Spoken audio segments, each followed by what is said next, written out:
Đi chơi dưới này. Kệ đi, dưới này có đứa mình đi cùng nữa.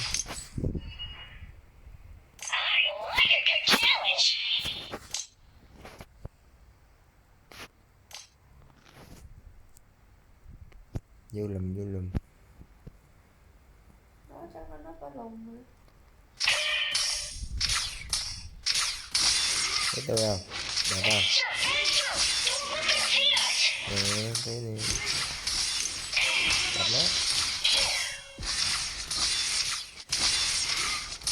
Our middle lane tower is under attack. Đi. Our Slayer lane tower is under attack. Đúng rồi. Đập nó luôn. Cái nữa. Cây chứ em chết.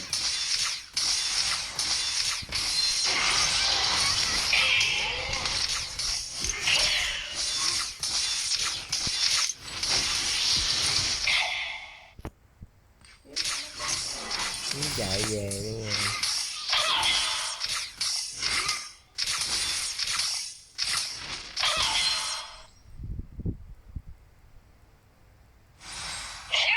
Kìa nó ở trên nè. Vô luôn.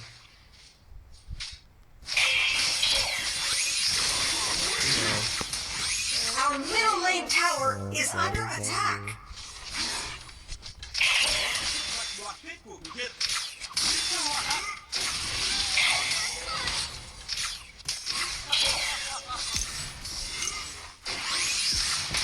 Vô.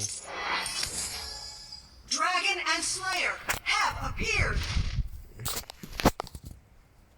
Vô lên xích lên cho.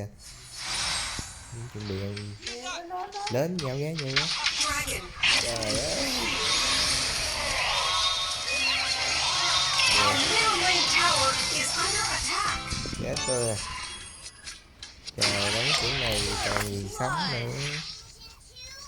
Sao nó chơi hay vô đầu nhau vậy? Thì nó có con hỗ trợ như vậy. Our Leo dragon lên lane không cần tower làm gì, is leo under lên attack. phụ đánh. Ô chân. Slayer has been defeated. Ông đâu? Chết rồi, đang chạy ra. Tôi chân. Nó đánh gì chết theo rồi.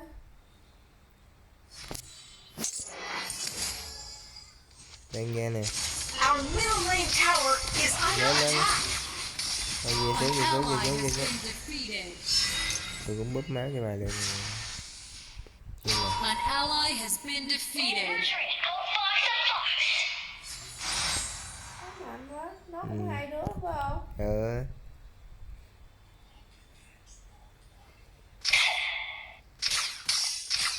Từ từ thôi.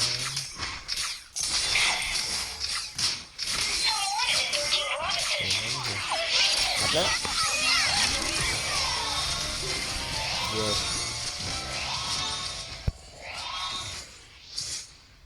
Lui. Rồi, nó đông quá. Đứng đó đi. Trời ơi. Đứng yên xích vô đây. Từ từ. Kìa nó kìa. Our middle lane tower is under attack. The Iron Fist has disappeared. Sending the ballista. You have Gồng lên. Đúng rồi. Xin vô trong tí nữa. Đúng rồi, đứng ở đó. Trụ bắn nè. Thằng ngu. Bay bị trụ bắn mà giết được mạng rồi kìa. Trời, cái bên đi bộ luôn cho lẹ. Lướt.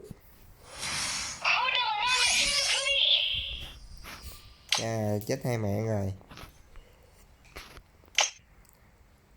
Our middle lane tower is under attack. Bà có chiêu ở trên đầu đó thấy không? Có chiêu mà đó. Giọng đó. Không, ở trên nữa có cái chiêu nhọn hình tam giác đó. Đúng rồi, chỉ là chừng nào gặp nguy hiểm này đánh. Là bà tới mấy chiêu hồi máu rồi đúng không? Đập nó. Thôi, về. Giỡn mặt các cô. Lên nó luôn rồi. Chạy. Ghê.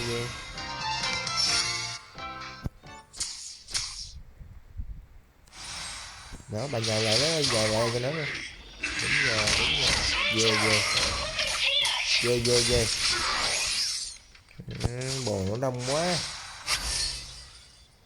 Sao nó ở đây hoài vậy? Our Dragon Lane tower is under attack. Trụ bể rồi kìa. Về kiểu gì đây? Được nữa về.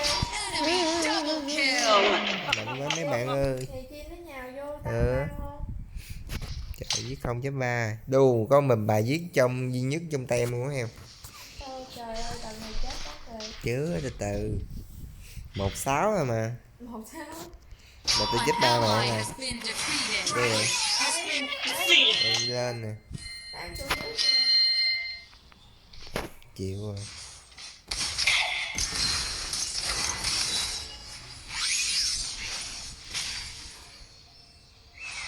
Từ trên nó từ trên. Our middle lane tower is under attack.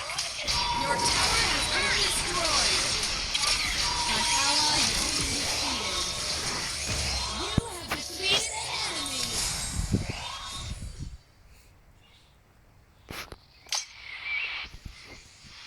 Đi xong lính tí.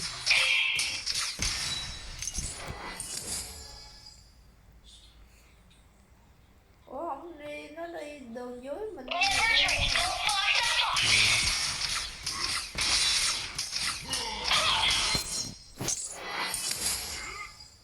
Tấn công luôn.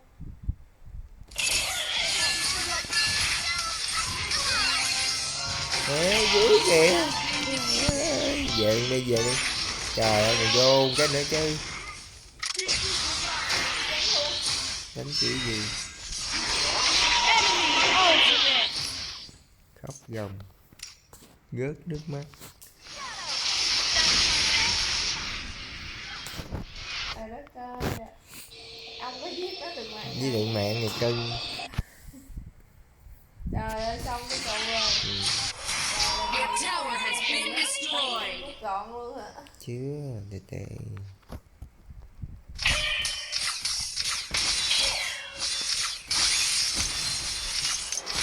Dễ ăn đâu.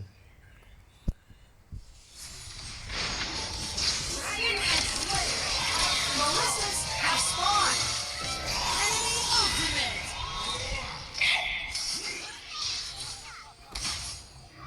Chơi nó bắn từ xa ghê quá. Rồi nào chơi đầu hàng nữa chứ.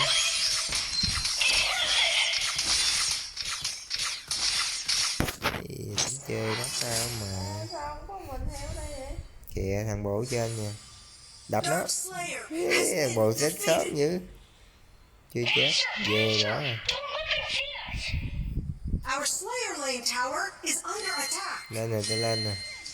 Your tower has been destroyed. The enemy Dark Slayer has been summoned. You have been defeated. An enemy has been defeated. Chết luôn. Nice assisting. Enemy onslaught. Double kill. Vậy bà chơi chiêu của nó.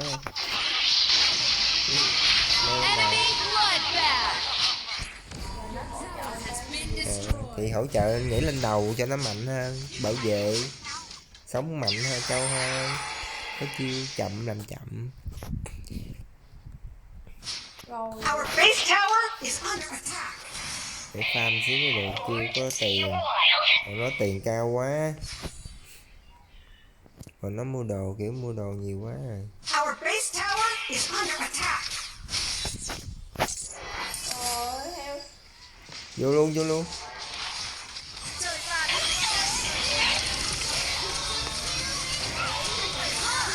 Ally has been defeated. Shut down. Double kill.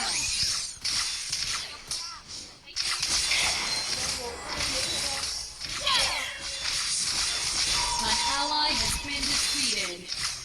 Ultimate. Bắn sạch. Nghèo chết thì ghê vậy. Bơm máu lên nè. ghê vậy? Tôi mạnh rồi. Mình đâu được hai đứa hả? Tôi mạnh rồi.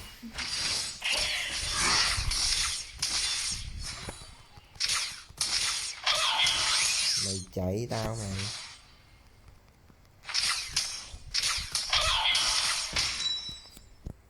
Tụi nó còn nguyên cái này mà thắng Đây. rồi. Nè tôi đập cho cái trụ Your này. team has destroyed a tower.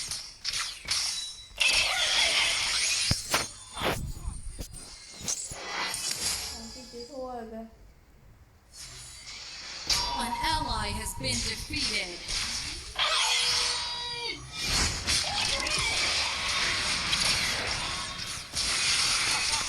Bloodbath. An ally has been defeated. Double kill. Chết trời ơi, xíu nữa chết nó rồi. An ally has been Lướt về đi. defeated. Nó đây hai ba đứa. Thì phải mới chạy về chứ đánh làm chi. Cứ đi bộ về nó đánh không đứng vậy. Đứng là chết nha. Bị ruột tay. Bà lướt từ từ nhẹ nhẹ thôi. Nó khen sò á phải không? Bà lướt xa quá thì Cái nó là sẽ... thằng mình kìa, thằng làm tool cho mình kìa. Ai biết. Mày sao mày kích vô rồi mày không biết mày? Tôi có nhớ đâu. Nãy mới thấy mày kích vô đọc mất tiêu rồi. Không có. Nó nói gì? Chắc tôi quỷ hả? Gì á, nói gì thì không có đọc hết. Để xíu. Đó, vào đâu Đây không? đây đây lên đi Your lên. tower has been destroyed. You have defeated an enemy. Wow, xí chiêu quá. Tôi chưa có sử dụng được chiêu đó mà. Lên. Holy Dragon has Tôi been mạnh rồi. defeated.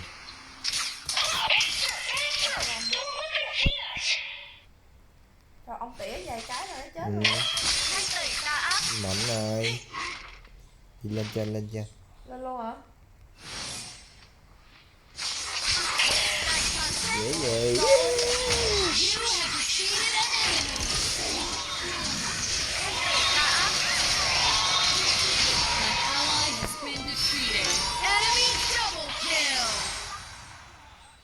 Tôi hết máu rồi. Ôi heo. Nice assist. An enemy has been Nó mày giết defeated. nó rồi kìa, giết nó luôn. Để tôi đẩy dưới. Mạnh rồi đó. Nhưng mà heo hết máu rồi nè. Your team has destroyed a tower.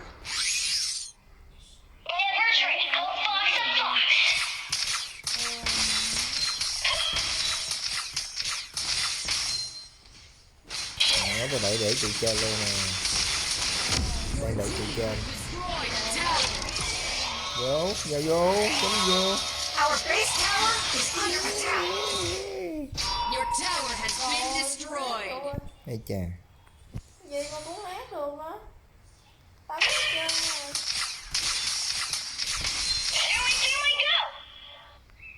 Nó cũng chết về. An enemy has been defeated. An ally has been defeated.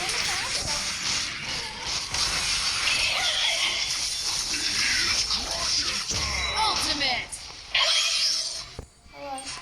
Ôi, Về. Trời nó mạnh quá, mạnh quá.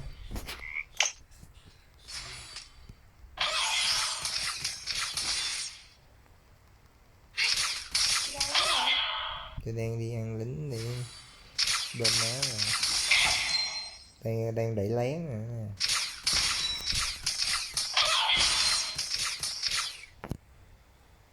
Kìa nó đang giữa kìa. Rồi nó đang ngược tôi á. Kìa cái bộ đó kìa để nhìn trên.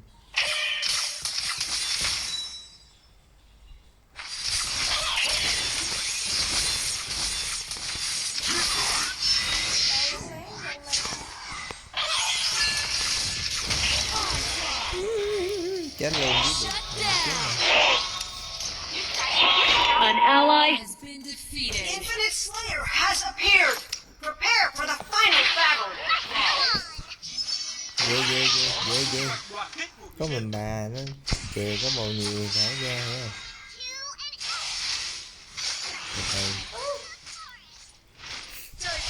Có lại gần nó đâu mà lướt được chúng nó. Lướt tao lướt lộn luôn.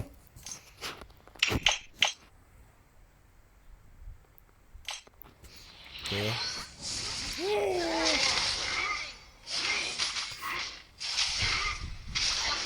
Bồ đâu hết rồi.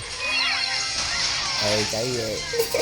An ally has been defeated. Rồi xong rồi đó thôi. Chưa còn đây.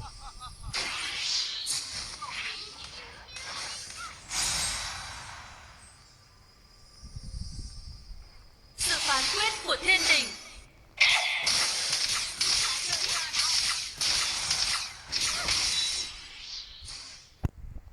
Thủ thôi.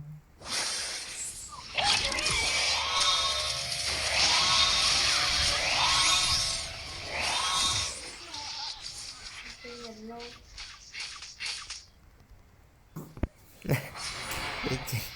Xì. Không có mùi đâu.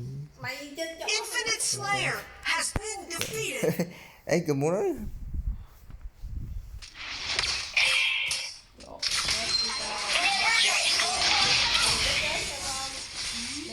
Nhào lên. Chết đâu. The enemy Infinite Slayer is Chết nó rồi kìa. Lướt vô. Mẹo qua nữa. Trời ơi, nó mèo rồi Ally has thôi. been defeated. Còn nào nữa đâu mà sống còn có một thằng cầu thủ. thì tôi nói là Trời thằng này ngu nữa nó nhào vô đánh nữa chứ. Lạy bố. Our base is under attack.